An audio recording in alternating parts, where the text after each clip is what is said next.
IRIS అని డేనా అనే యుద్ధ నౌక మీద సబ్మెరైన్ దాడి చేసింది. సబ్మెరైన్ దాడిలో దాదాపు 180 మందితో వెళ్తున్నటువంటి యుద్ధ నౌక 101 మంది మిస్ అయ్యారు. యుద్ధ నౌక మీద సబ్మెరైన్ దాడి చేసి యుద్ధ నౌక మునిగిపోవడం అనేది పెద్ద బ్రేకింగ్ న్యూస్ గా చెప్పవచ్చు.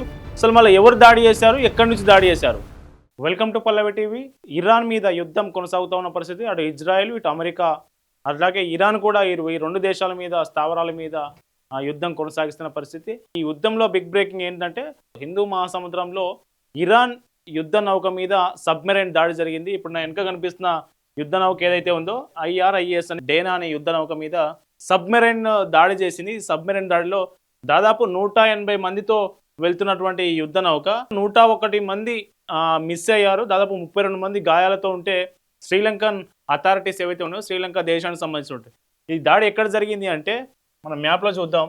శ్రీలంకకు 40 నాటికల్ మైళ్ళ దూరంలో ఈ దాడి జరిగింది. ఇరాన్ యుద్ధ నౌక ఇక్కడెందుకు ఉంది?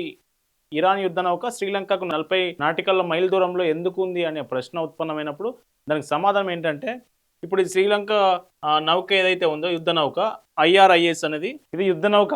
ఈ యుద్ధ నౌక ఈ శ్రీలంక దరిదాపుల్లో 40 నాటికల్ మైళ్ళ దూరంలో ఎందుకు వచ్చింది అంటే మొన్న రీసెంట్గా ఫిబ్రవరి 15 నుంచి 28 వరకు మిలాన్ 2026 పేరుతో ఎక్సర్సైజ్ జరిగింది, నావల్ ఎక్సర్సైజ్. ఆ నావల్ ఎక్సర్సైజ్కు దాదాపు 19 నుంచి 21 దేశాల వరకు ఈ ఎక్సర్సైజ్లో పాల్గొని ప్రపంచ దేశాల నుంచి యుద్ధ నౌకలన్నీ అక్కడికి పాల్గొనడం జరిగింది. ఆ ఎక్సర్సైజ్కు మిలాన్ 2026 ఎక్సర్సైజ్కు భారత ఇండియన్ నేవీ నేతృత్వం వహించింది.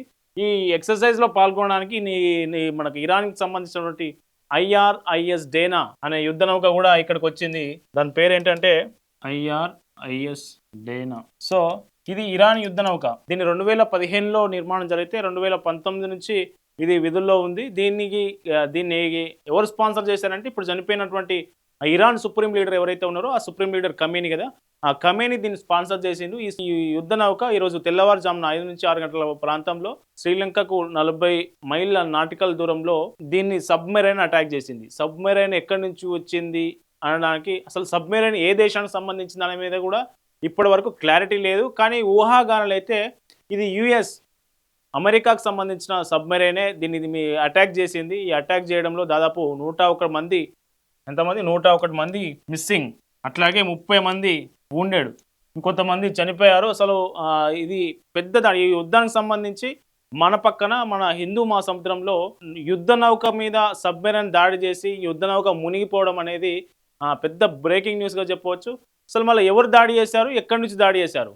అసలు ఒకసారి చూస్తే దాడి చేయడానికి అవకాశాలు ఎవరికి ఎక్కువ ఉన్నాయి అనేది కనుక మనం చూస్తే దాడి జరిగింది ఇక్కడ. ఇక్కడ ఈ దాడి జరిగింది.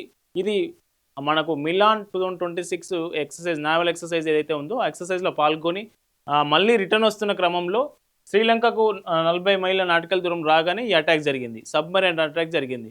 ఈ సబ్మెరైన్ అటాక్ ఖచ్చితంగా యుఎస్ది అయి ఉంటుంది అనేది ఊహాగానాలు వినిపిస్తూ ఉన్నాయి. మళ్ళీ ఎక్కడి నుంచి యుఎస్ ఉండేది ఇక్కడ, అక్కడెక్కడో మళ్ళీ ఎక్కడ దీని మీద ఎట్లా దీని మీద దాడి చేయగలదు? సబ్మెరైన్స్ ఎట్లా దీన్ని దాడి చేయగలవు అంటే మనకి ఇక్కడ బ్రిటిష్ ఇండియన్ ఓషన్ టెరిటరీ, ఇక్కడ ఒక బ్రిటిష్ ఇండియన్ ఓషన్ టెరిటరీ అనేది ఉంటుంది. ఇక్కడ యుఎస్కు బేస్ ఉంది, నావల్ బేస్ ఉంది. యుఎస్కు ఇక్కడ నావల్ బేస్ ఉంది. ఇక్కడ నుంచి సబ్మెరైన్ ఇక్కడ దీని IRIS దాని మీద దాడి చేసి ఉండొచ్చు అనేది ఊహాగానాలు వినిపిస్తూ ఉన్నాయి. ఈ దాడికి సంబంధించి కీలక ప్రకటన అయితే రాలేదు. ఎవరు చేశారో దాడి, ఎక్కడి నుంచి చేశారనే ప్రకటన రాలేదు. కానీ ఊహాగానాలు మొత్తం అన్ని వేళ్ళు అమెరికా వైపే చూపిస్తూ ఉన్నాయి. అమెరికా ఈ బేస్ నుంచి బ్రిటిష్ ఇండియన్ ఓషన్ టెరిటరీలో ఉన్నటువంటి బేస్ ఏదైతే ఉందో అక్కడ నుంచి సబ్మెరైన్తో ఇక్కడ దాడి చేసి ఉండొచ్చు అనేది మనకు చెప్తా ఉన్నారు. ఇక్కడ డిగో గార్సియా అనే ఒక బేస్ ఉంటుంది, యుఎస్కు సంబంధించినటువంటి డిగో గార్సియా అనే బేస్ ఉంటుంది. ఈ బేస్ నుంచి దీని మీద దాడి చేసి దాన్ని యుద్ధ నౌకను పడగొట్టింది అనేది మనకు స్పష్టంగా అర్థమవుతా ఉన్నది. మరి ఎందుకు దాడి చేసింది అమెరికా?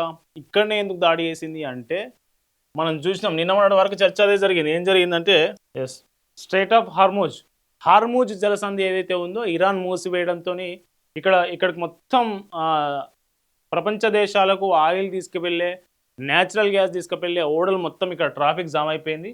ఇక్కడ మనం చూడొచ్చు హార్మూజ్ జలసంధి అనేది ఇరాన్కు ఒక వరంగా చెప్పొచ్చు. నిజానికి ఇప్పుడు అన్ని దేశాల ఇటు కువైట్ కావచ్చు, ఇరాక్ కావచ్చు, ఖతర్ కావచ్చు, యుఏఈ కావచ్చు, యునైటెడ్ అరబ్ ఓమన్ కావచ్చు, ఇవన్నీ దేశాల ఆయిల్ ఏదైతే గల్ఫ్ కంట్రీస్ ఉన్నాయో ఆయిల్ రిచ్ కంట్రీస్ నుంచి ఆయిల్ ప్రపంచ దేశాలకు అటు యూరోపియన్ దేశాలకు కావచ్చు, ఇటు ఇండియా కావచ్చు, ఆసియన్ దేశాలకు కావచ్చు. సో ఆయిల్ పోవాలంటే ఈ జలసంధిని దాటాలి. ఈ జలసంధిని దాటాలంటే వీళ్ళ దాడిని ఎదుర్కోవాల్సి ఉంటుంది. వాళ్ళు స్పష్టంగా ఇరాన్ ఏం చెప్పిందంటే ఈ జలసంధి మూసివేస్తున్నాం, ఇక్కడ ఎవ్వడు ఇటువైపు నుంచి వచ్చినా కానీ మొత్తం తగలబెట్టేస్తాం ఓడల్ని నౌకల్ని అని చెప్పేశారు. సో ఈ దాడి నేపథ్యంలో ఈ జలసంధి మూసివేసిన నేపథ్యంలోనే యుఎస్ ఏం చేసిందంటే తనకు ఉన్నటువంటి బేస్లు ఉంటాయి కదా, ప్రపంచ దేశాలు అన్ని దేశాల్లో అమెరికాకు బేసులు ఉన్నాయి.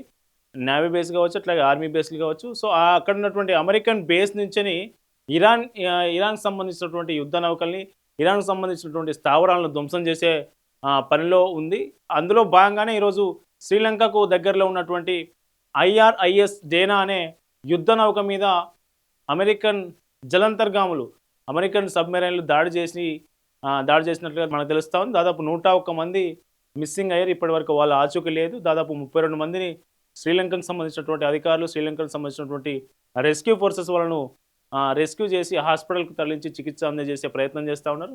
మొత్తానికైతే యుద్ధం అయితే కొనసాగుతున్న పరిస్థితి కనిపిస్తూ ఉంది. మరోవైపు అన్ని దేశాలకు యుద్ధం వల్ల జరిగే నష్టం ఎట్లా ఉంటుందంటే ప్రాణ నష్టంతో పాటు ఆర్థిక నష్టం కూడా ఎక్కువగా ఉంటుంది. ఆర్థిక నష్టం ఒక్క మిసైల్ వదిలితే దాదాపు $1 మిలియన్ ఖర్చు, ఒక డ్రోన్ వదిలినా కానీ $1,000 లక్షల ఖర్చు. కాబట్టి సో అన్ని దేశాలు యుద్ధంలో పాల్గొంటున్న 3 దేశాలు, అట్లాగే ఇజ్రాయెల్ కావచ్చు, ఇరాన్ కావచ్చు, ఇటు అమెరికా కావచ్చు, 3 దేశాలు ఆర్థికంగా వాటి పరిస్థితి దిగజారుతున్న పరిస్థితి కనిపిస్తూ ఉంది.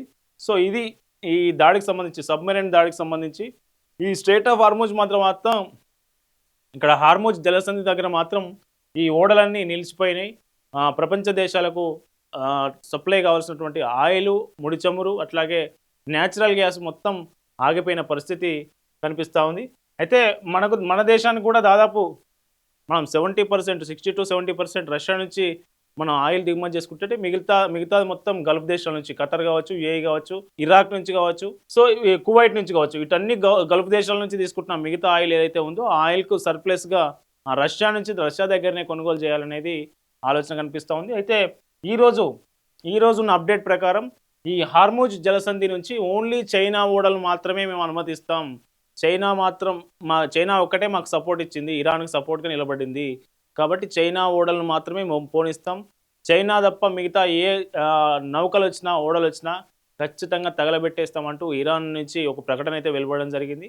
సో మొత్తానికి వీళ్ళు ఇక్కడ ఈ జలసంధిని బ్లాక్ చేసి ప్రపంచ దేశాలను బ్లాక్మెయిల్ చేస్తున్న పరిస్థితి. అటు అగ్రరాజ్యం అమెరికా కావచ్చు, అట్లాగే ఇజ్రాయెల్ కావచ్చు.